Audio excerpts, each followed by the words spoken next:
And happening this morning, California Governor Newsom is getting ready to present his state budget proposal. All this comes as the state faces a $68 billion budget shortfall. And ABC 10's Bridget Biorlo is in studio with us this morning, taking a closer look at what's expected. So, Bridget, will there be spending cuts?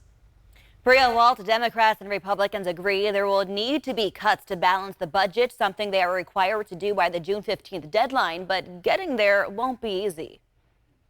Governor Gavin Newsom getting ready to present his budget proposal for the 2024-25 fiscal year at a time the state faces a record-breaking $68 billion deficit. Republicans blaming the Democrats for why we got here. This is unsustainable spending.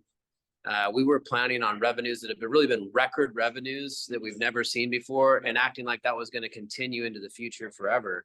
That's obviously not the case. But Democrats say it's not as bad as it looks, with the Legislative Analyst's Office saying the actual deficit might be much lower. Was because of the late tax filings last year, the state didn't have a really good basis for tracking revenues until November, when people actually had to file their delayed income taxes. So that number kind of snuck up on us.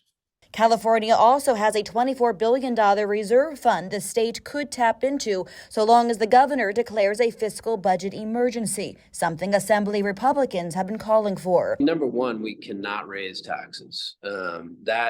People are already paying the highest costs in the nation here in California.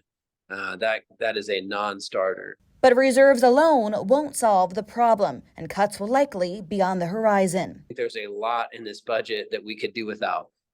That we've been funding, again, high-speed rail, homelessness programs that are not working, and make sure that we're funding the things that are really the priorities that are critical: education, public safety, infrastructure. Let's make sure we get those things covered. Priority should be to soften the blow to the extent that we can, especially on the people who are most dependent on government. Where we're most vulnerable is on service cuts.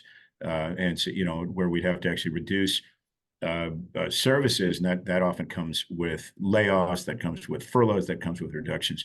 It was just 2 years ago when the state had a $97 billion budget surplus, and leaders on both sides say Californians deserve more budget stability in the years ahead. So that we're not subject to these, massive sort of pendulum swings by way of surplus to deficit this quickly. And keep in mind, this is just the beginning of the process. There'll be recommended changes, a number of budget hearings in the months ahead before that June deadline. Governor Newsom already putting a hold on non-essential spending like fleet vehicles, non-essential travel, so expect more of that. He's set to reveal his full budget this morning at 10:30, Bria. And keep in mind, in the Assembly, they are also considering a potential wealth tax for the second time. That's happening later today. We'll see if some more taxes are added to the equation. Right, Bridget, we know you'll stay on it. Thank you so much for being in studio this morning.